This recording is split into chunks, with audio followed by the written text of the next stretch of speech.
The outpost stood on the edge of a quiet and lonely stretch of land that humans had claimed many years ago. Most days were slow there. The wind carried dust across empty fields, machinery hummed in the background, and the workers moved through the same routines again and again. It was the kind of place where nothing surprising usually happened. But that changed on the day he heard the strange signal. He worked as an engineer, someone who repaired machines, checked scanners, and kept old equipment alive. On that morning, while he was checking a row of dusty consoles, a weak alarm flashed on one of the screens. The sound was faint, almost like a soft tapping, and the signal itself was unstable, breaking again and again, like an old radio struggling to speak. He leaned closer, wondering if it was just a glitch. The devices out here were old, and sometimes they made noise for no reason. But as he listened, he realized this wasn't random static. It was a distress beacon. He frowned. The beacon wasn't human. The frequency was different, unfamiliar, but clear enough that he understood its meaning. Someone somewhere nearby needed help. He checked the coordinates twice to make sure the data wasn't corrupted. But the numbers stayed the same. The signal was coming from a place not far from the outpost, somewhere beyond a group of rocky hills. He felt a pull in his chest. He knew that distress beacons were never sent casually. They were only used in emergencies, and whoever sent this one must be in serious trouble. He reported it quickly through the communication line, but the network was weak that day. Only part of his message reached command, and the rest dissolved into static.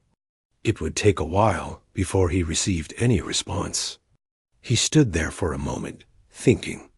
He could wait, but if the signal was this weak, then whoever sent it might not last long.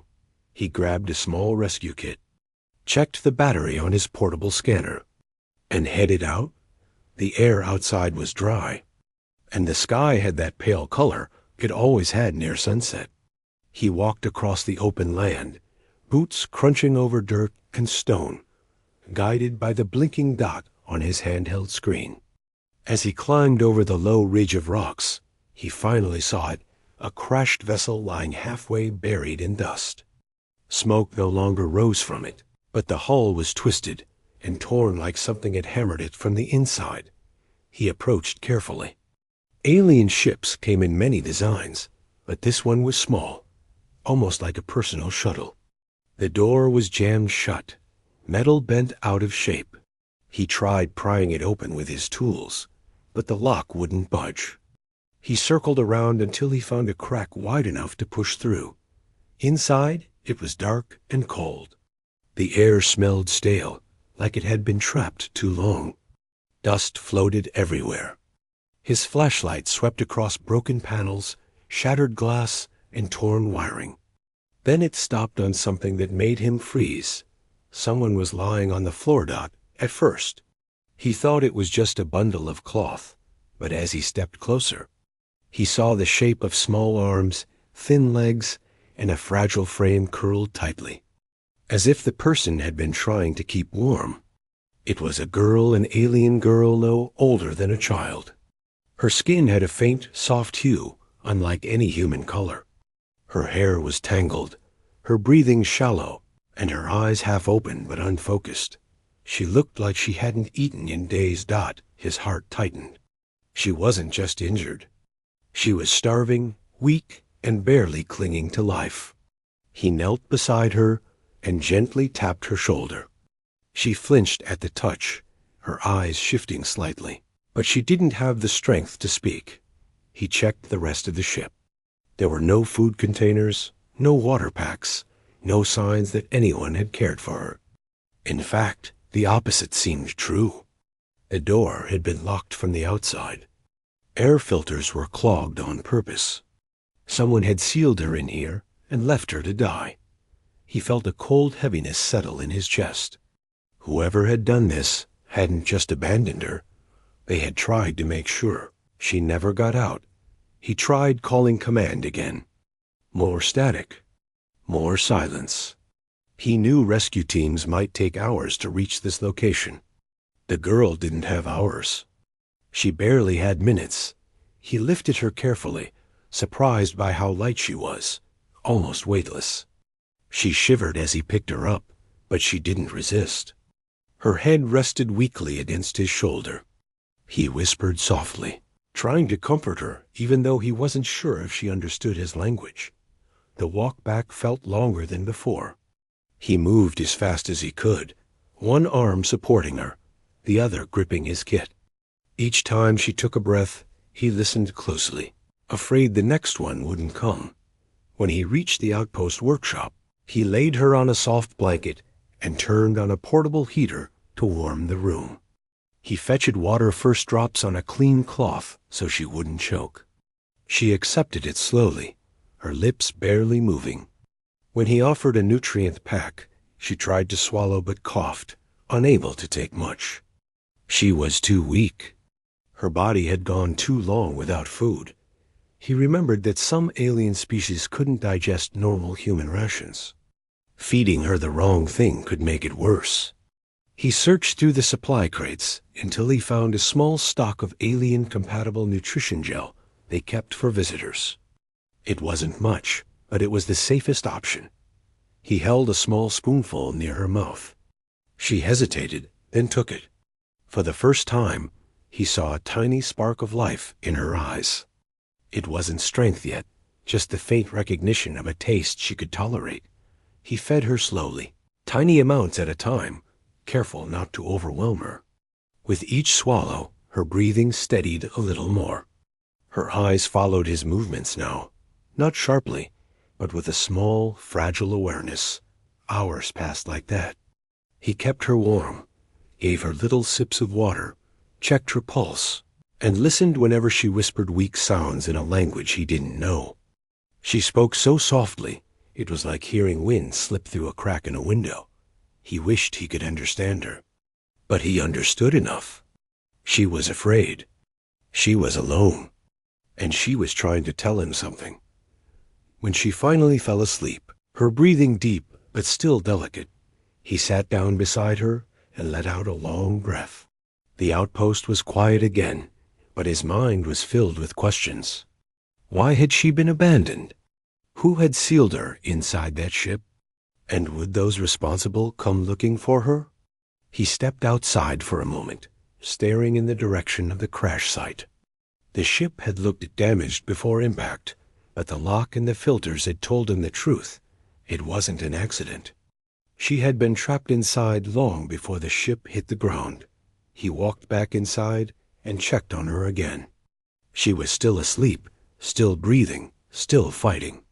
She had survived something terrible, and now she was depending on him to keep her alive long enough to understand what had happened.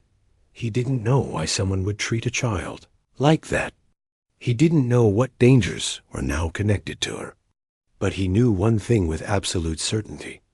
He wasn't going to leave her, even if it meant trouble, even if others came, even if he had to stand alone. She had been left in the dark, starved and forgotten. But not anymore. Not while he was there. He adjusted the heater, made sure her blanket was tucked around her, and sat down again beside her resting form. Outside, the winds of the empty frontier howled softly against the metal walls. But inside that small workshop, something fragile and hopeful had begun, something he didn't yet understand, but something he was determined to protect. He didn't know what would happen next, but he knew this moment would stay with him forever. The moment he found a life others had thrown away and decided he would not walk away from it. The girl slept for a long time, longer than he expected. When she finally opened her eyes again, a faint light inside the workshop made her flinch. She looked around slowly, as if she didn't know where she was or how she got there. Her breathing was unsteady, and her thin hands trembled a little as she tried to lift herself. He moved closer and gently supported her back so she wouldn't fall over. She didn't push him away, but she stared at him with a mixture of fear and confusion. He spoke softly, letting her know she was safe. She blinked at the sound of his voice. trying to understand his words. Even if she didn't know the language, she could sense something in the tone. He could tell by the way her shoulders relaxed slightly. She wasn't comfortable yet, but at least she didn't look as terrified as before. He offered her a little water, but she only took a few drops. Her body was still too weak to handle more. He didn't rush her. He kept the small heater running, making sure the room stayed warm. She needed warmth more than anything. Her skin was still cold from the time she spent locked inside that ship. While she rested, he checked her vitals again. Her pulse was fragile but steady. Her breathing came in small, shallow waves, but at least it wasn't breaking like before. She was alive, and that alone felt like a quiet victory. But he knew she wasn't out of danger yet. He found another small pack of alien-compatible nutrition gel and sat beside her again. When he brought the spoon near her mouth, she hesitated, staring at it as if she wasn't sure whether it was food or something else. He gently encouraged her, showing her that she didn't need to be afraid. After a long pause, she opened her mouth just enough for him to give her a small portion. She tasted it and blinked again. The faintest spark of relief crossed her face. She accepted another spoonful, then another. He made sure she ate slowly. If she ate too fast, it would harm her more. Every bit she swallowed felt like a small step back toward life. As he fed her, she kept watching him. Her eyes were large and tired, but there was something else behind them, something like a silent question. She didn't understand why a human was helping her. Maybe she had never been treated kindly before. Maybe she didn't know what kindness even felt like. After she had eaten enough, he let her lie down again. She wrapped the blanket around herself, like she was holding on to her last source of safety. He sat near the edge of the room so she could see him but wouldn't feel trapped. Whenever she glanced his way, he just gave a small nod, showing that he was still there and she wasn't alone. Hours passed like that. She would drift in and out of sleep, and he would continue checking her temperature, her breathing, and her strength. Sometimes she whispered faint sounds in her own language, but they were too soft for him to understand. Still, he listened. Listening mattered. At one point, she tried to sit up again. Her arms shook under her weight, and she nearly fell forward. He caught her gently and helped her sit without forcing her. She looked frustrated at her own weakness, like she hated the idea of depending on someone else. Even though she was incredibly frail, he could tell she had a strong spirit hidden inside her fragile body. She tried to speak. Her voice was barely above a whisper. The words were unfamiliar, but he could tell she was trying to ask something. He shook his head gently and pointed to himself, then to her, hoping she would understand that he didn't know her language. She lowered her head, disappointed but not surprised. To calm her, he reached into a drawer and pulled out a small, soft cloth toy that visitors sometimes brought for their children. The girl stared at it as if she had never seen such a thing before. Slowly, she extended her hand and touched it. The fabric was warm from the heater and soft against her fingers. She held it carefully, almost reverently, as if it were the first gentle thing she had ever touched. Her eyes softened a little, and she held the toy close to her chest. He felt something shift in the room, something small but important. She had taken the first step toward trusting him. Later, while she rested again, he returned his focus to the crashed ship. He needed answers. Something about the damage on that vessel bothered him. It wasn't just a crash. It was sabotage. He had seen enough machinery in his life to recognize when something had been broken on purpose. He connected his portable scanner to the logs he managed to extract from the wreckage earlier. The logs were messy and incomplete, but a few small data pieces remained. One of them was a brief record of sealed compartments, life support shutdown, and a forced lock command from outside the ship. Whoever had done this didn't want the girl to survive. When he returned to the workshop, the girl opened her eyes. Again, and looked at him with a more alert expression this time. She tried to speak once more. Her voice trembled as she formed slow, broken sounds. He didn't understand the words, but he understood the feeling behind them. She was scared. She remembered something. Something someone had done to her. He got down on one knee beside her and placed a hand over his chest to show he meant no harm. She stared at his hand, then at his face. Tears gathered in her eyes, not loud tears, just quiet ones that drifted down her cheeks without a sound. She was too exhausted to cry properly. He gently wiped her tears with the edge of the blanket, careful not to frighten her. She leaned closer without realizing it, like a child seeking warmth and safety. For a moment, he felt the weight of responsibility settle over his shoulders. She wasn't just a stranger anymore. She was a life depending entirely on him. He offered her more water and a small amount of nutrition gel. She accepted both, though she struggled to hold the spoon herself. He let her try anyway.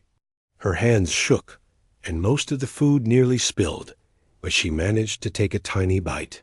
The pride in her tired eyes was subtle but clear. She wanted to recover. She wanted her strength back. He supported her as she practiced moving her fingers and arms. Even a simple motion, like raising her hand, took effort. Every muscle in her body reacted slowly, like they had forgotten their purpose. She winced sometimes, not from any open wounds, but from weakness and long starvation. He helped her stretch gently, little by little, allowing her body to adjust. At one point, she whispered something that sounded like a thank you, even though he couldn't be sure. The tone felt sincere. He smiled softly and nodded again. As the day turned into night, she grew tired once more. He dimmed the lights so she could sleep. She curled up under the blanket, holding the small, soft toy close to her chest. Before falling asleep, she looked at him again, this time without the same fear she had earlier. Her gaze held something new, maybe trust, maybe hope.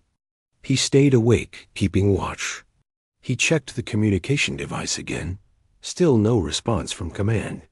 The silence made him uneasy. If they didn't know what he had found, they also didn't know what dangers might be connected to it. But for now, none of that mattered. The only thing that mattered was the small life sleeping on his workshop bed, breathing a little stronger than before. He didn't know who she was, why she had been abandoned, or what trouble awaited ahead. But he made himself a quiet promise as he watched her sleep. He wasn't going to let anyone harm her again. Not while she was under his care.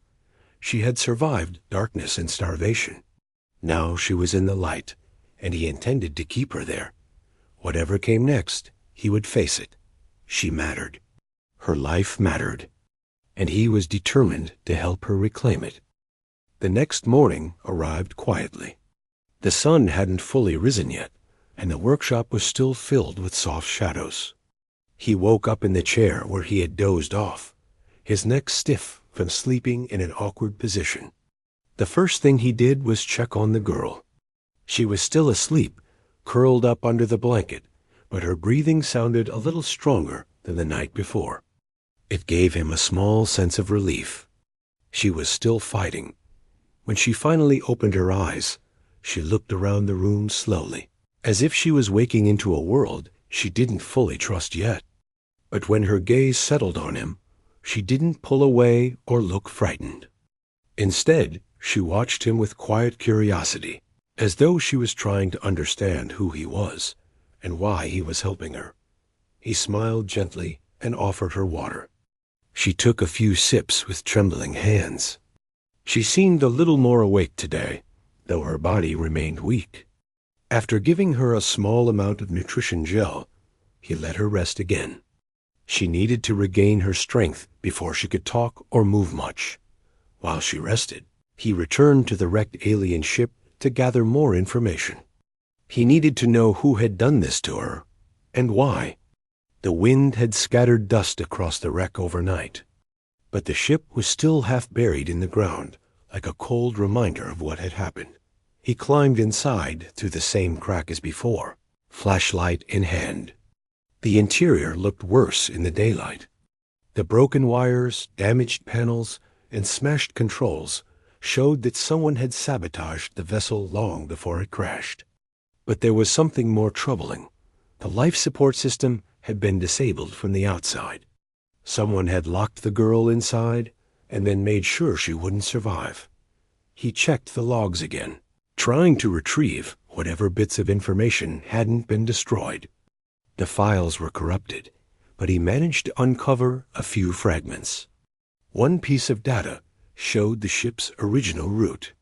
It came from a region known for strict control and harsh discipline, a place where even young individuals were expected to fit into narrow societal roles.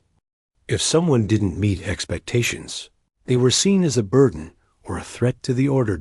As he studied the evidence, he realized what it implied.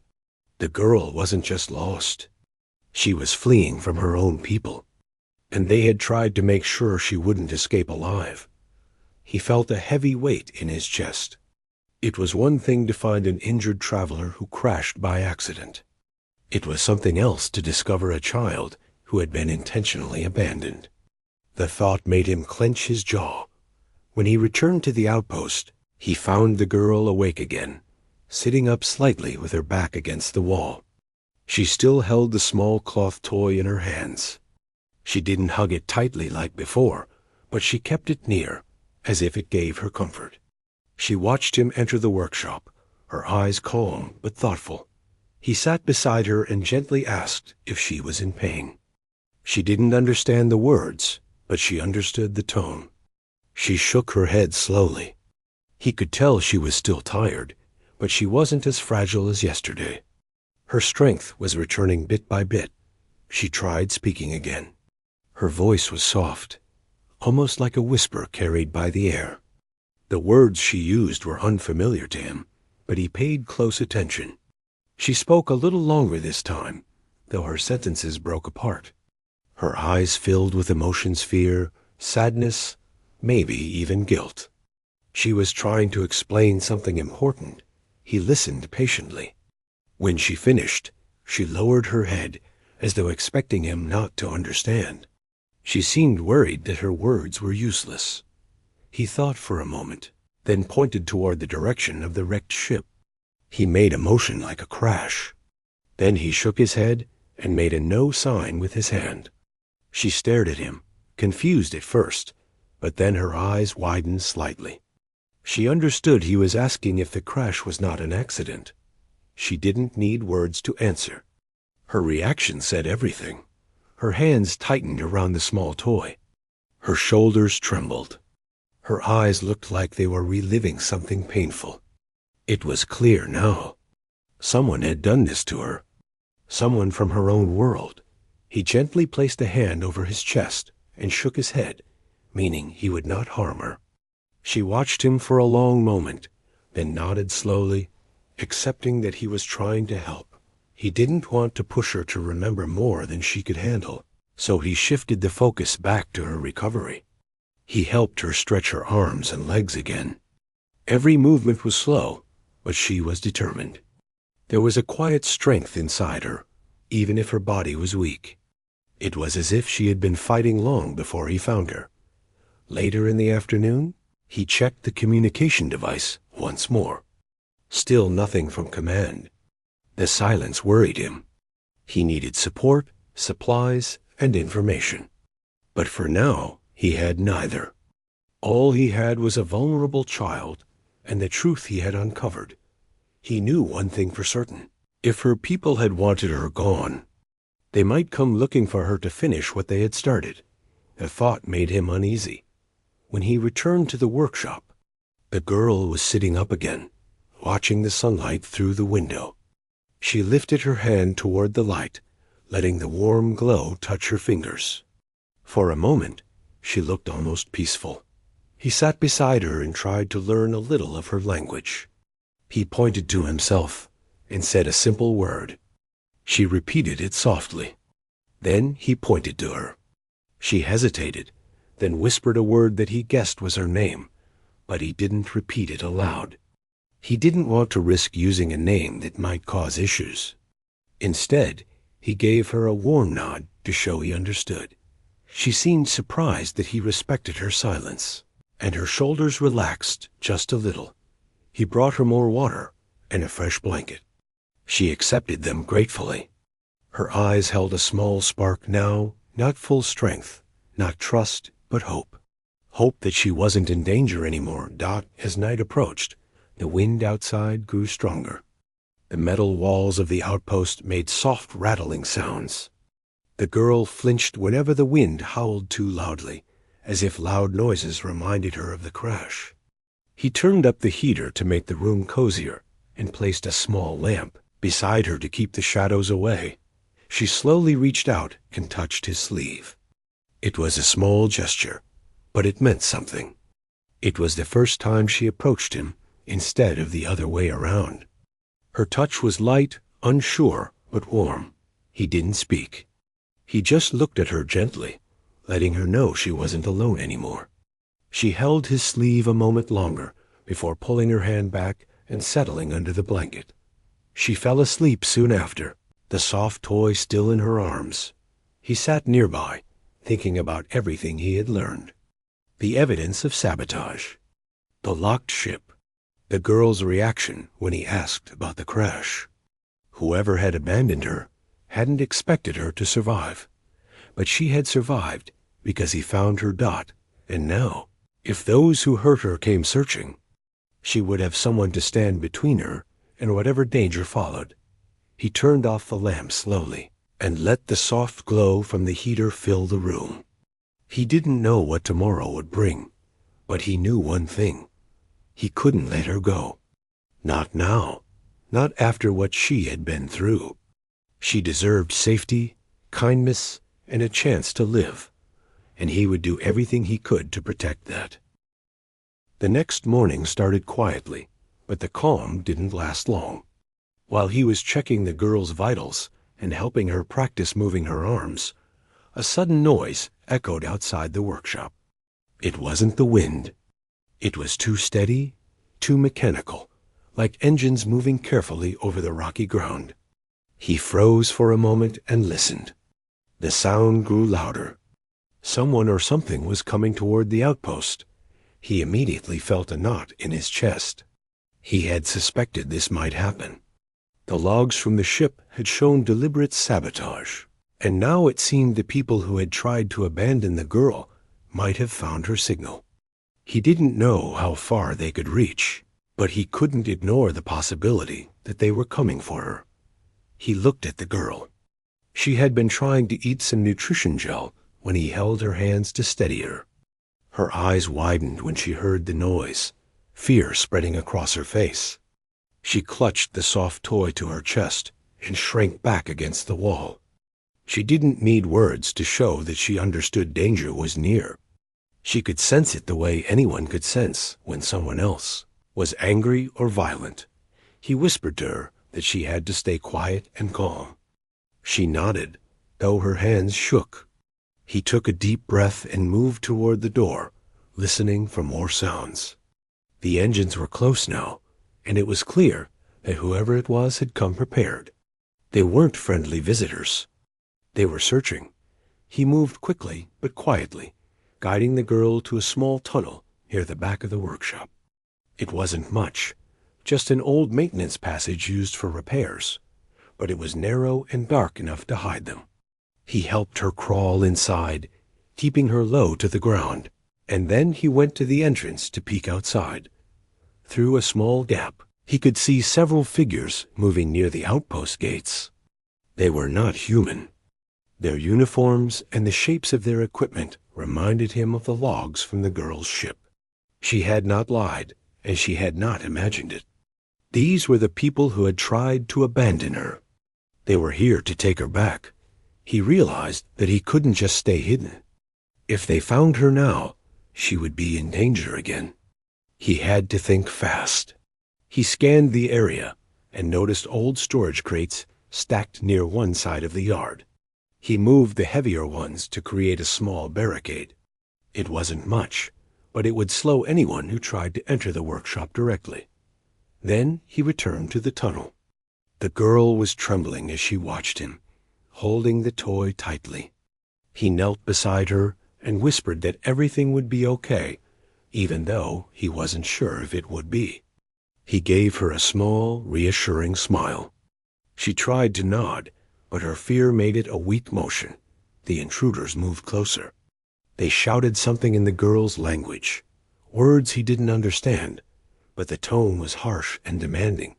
They were calling for her. He felt a surge of anger and protective instinct. They didn't care about her life.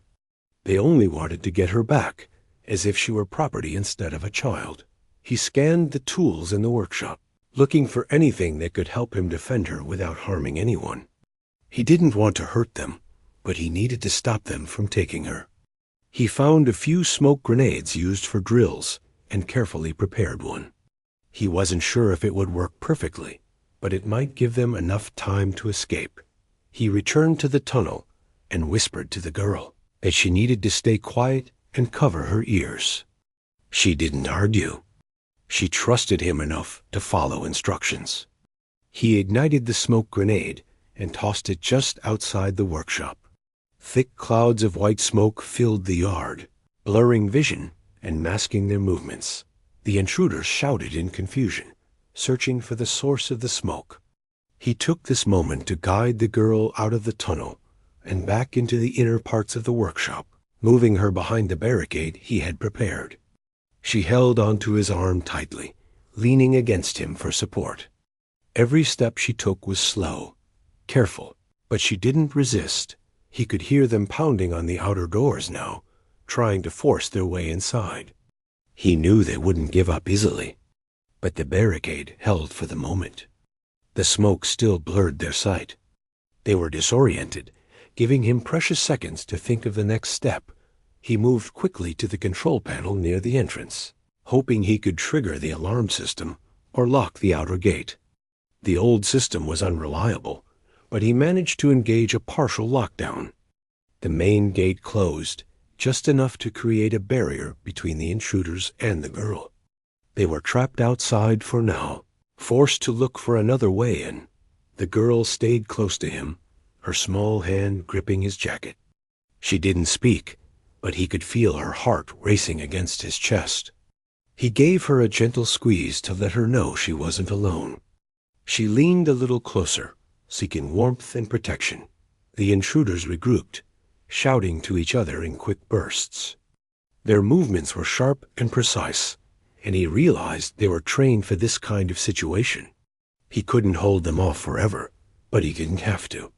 He just had to protect her long enough for the outpost security team to arrive. They were slow, but they would respond eventually. He whispered to the girl that they needed to stay hidden until help arrived. She nodded, though her fear made it difficult to stay still.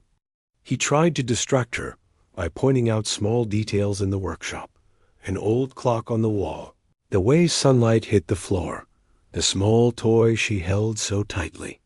He wanted to keep her mind occupied, to remind her that she was safe, at least for now. Minutes passed like hours. The pounding and shouting outside continued, but the girl's breathing slowly returned to normal. She began to relax a little, realizing that he wasn't going to let anyone take her. He stayed near her, whispering encouragement and gentle reminders to stay quiet. Finally, he heard the distant hum of a vehicle approaching. Relief washed over him. It was the outpost security team. They were responding to his emergency call, finally arriving to deal with the intruders. The trained team quickly assessed the situation, using non-lethal measures to subdue the attackers and prevent them from entering the workshop. The girl watched the scene unfold from behind the barricade, her eyes wide but curious. She didn't fully understand what had happened, but she could feel that she was safe now. The humans outside were strong, and she could trust them. After the intruders were taken away, he approached the girl again. She didn't speak, but her eyes searched his face, silently asking questions. He knelt beside her, giving her a small, reassuring smile. He told her it was over for now, that she didn't have to be afraid anymore. She slowly nodded, letting herself believe it for the first time. He checked her vitals again. She had been frightened, but her body had endured the stress without collapse. She was growing stronger. He could see it in the way she held herself, a little taller, a little more confident. It was a small victory, but an important one. He offered her water and a tiny amount of nutrition gel. She accepted both eagerly but carefully, as if aware that she needed to regain her strength fully. She ate slowly, taking tiny bites, and he encouraged her with gentle words and nods. As the evening came, the outpost settled back into quiet.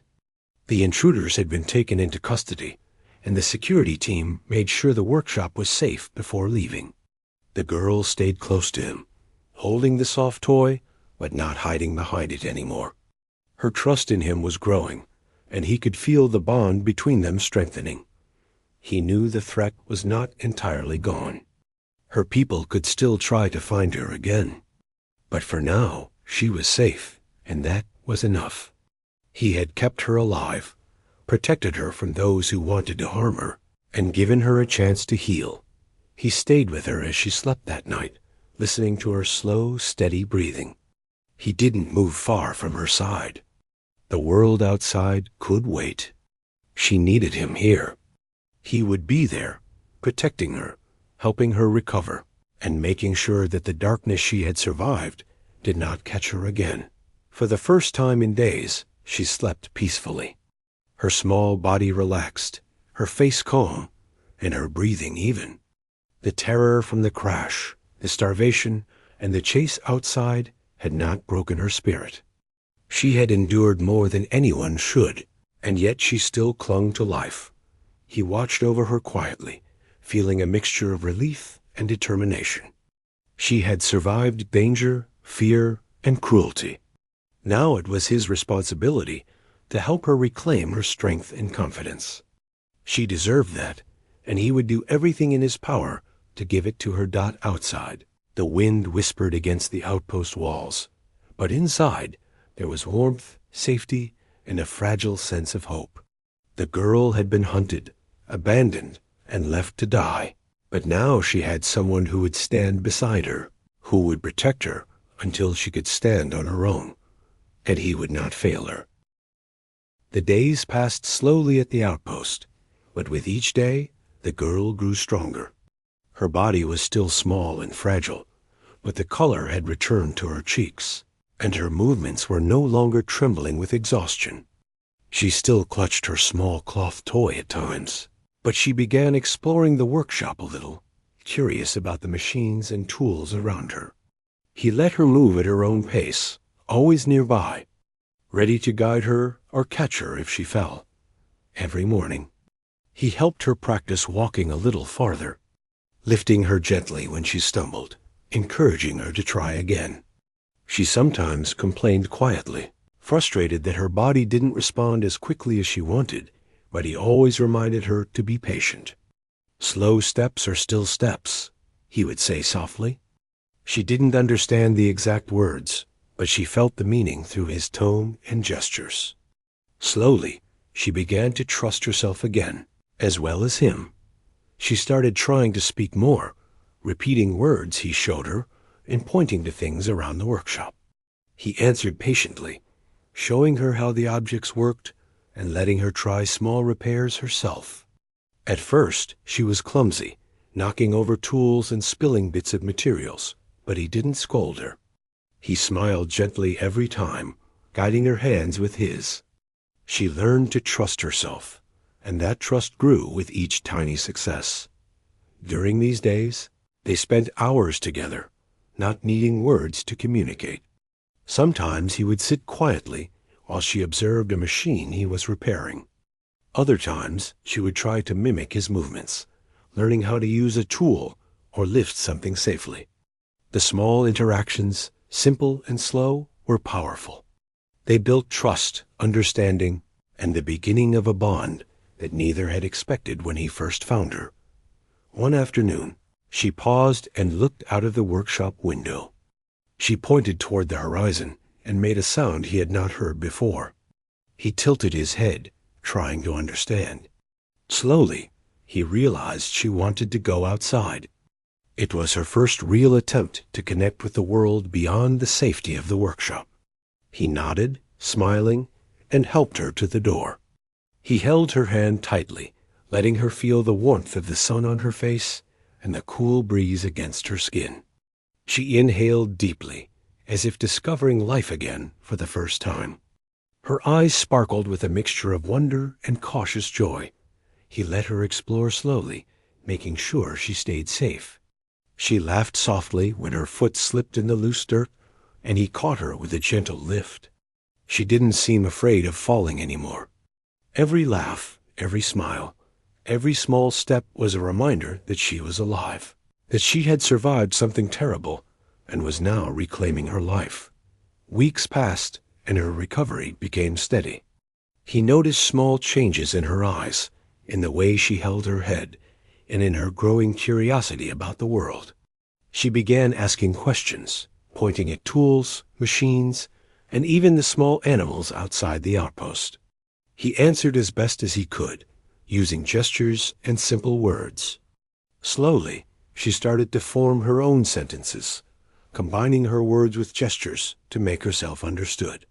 He listened patiently, never rushing her. And sometimes he laughed quietly at the creative ways she tried to communicate. One evening, as the sun began to set, he sat beside her on a bench outside the workshop. The sky was painted with soft orange and purple streaks, and the air carried a calm peace that had been missing for so long. She leaned against him, holding her small toy loosely. She had grown used to his presence, feeling safe enough to relax in ways she hadn't known before. He felt a quiet warmth in his chest, knowing she trusted him completely now.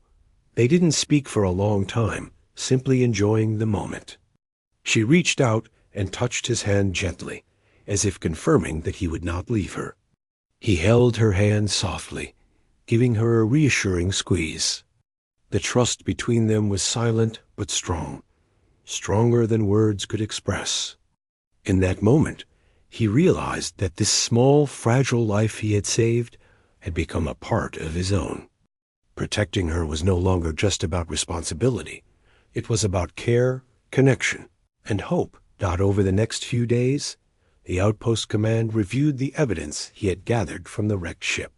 They examined the sabotage, the logs, and the proof that the girl had been intentionally abandoned. The higher authorities recognized the danger she had faced and the bravery he had shown in protecting her.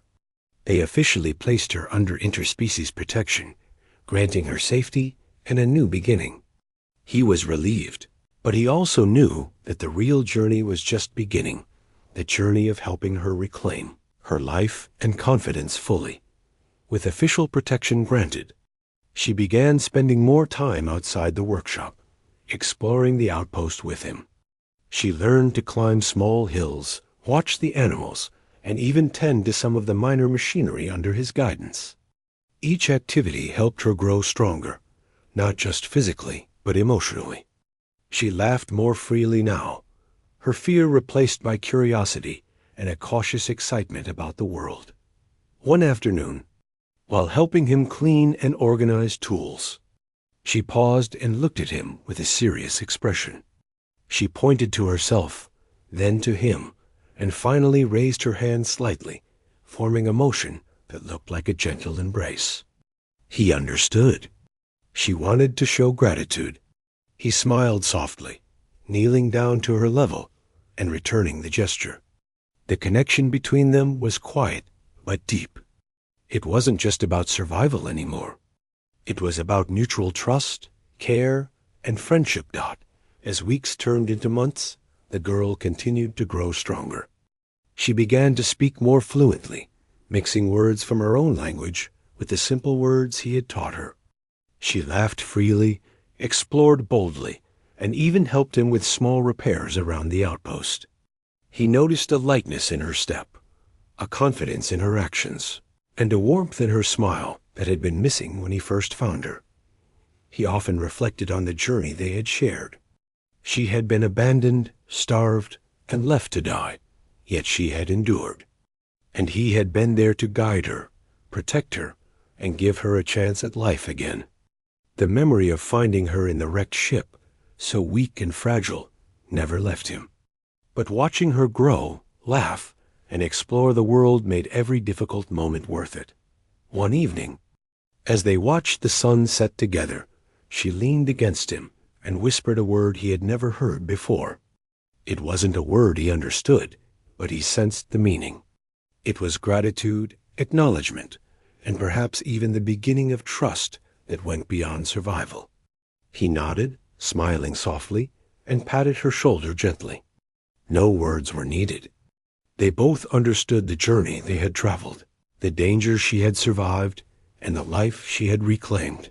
From that day forward, she became an integral part of the outpost community. People who had been wary of her before now accepted her presence. They saw her determination, her curiosity, and the courage that had carried her through unimaginable hardships. He watched proudly as she interacted with others, confident that she was learning to trust again, not just him, but the world around her. Through every step of her recovery, he stayed by her side. He taught her not just about survival, but about hope, trust, and resilience.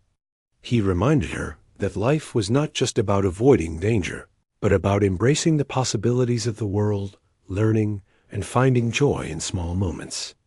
Slowly, she absorbed these lessons, her heart opening to life again, her spirit strengthening with each new day.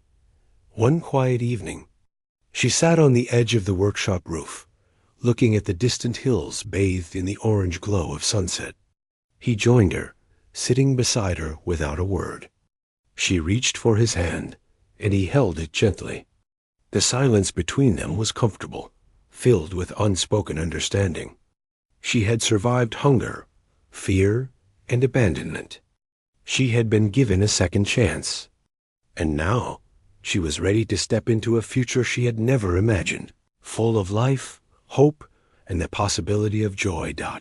He watched her, feeling a sense of quiet fulfillment. The journey had been hard, filled with fear, uncertainty, and danger, but it had led to this moment. She was alive, she was growing, and she was finally free from the shadows of her past. His role was not just that of a protector, but as a guide, a mentor, and someone who had given her the chance to believe in herself again. As the sky darkened and the first stars appeared, she leaned against him once more. He wrapped a gentle arm around her shoulders, holding her close in a silent promise.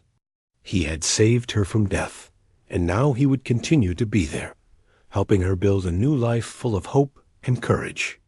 She had survived the darkest hours, and together, they would step into a future that was hers to claim, a future bright with possibilities and free from fear. She looked up at the stars, her eyes reflecting their light. He smiled, feeling that same light in her, a light that had been nearly extinguished, but now burned brighter than ever. Her journey from despair to hope was a testament to resilience, trust, and the power of human kindness. She had been abandoned, left to die, but she had found life again. And with his guidance, she would continue to grow, stronger and braver with each new day. The night settled around the outpost, quiet and peaceful. Inside, the girl rested safely, dreaming of a life that was no longer defined by fear. And he stayed beside her, watching over her, ensuring that she would never have to face danger alone again.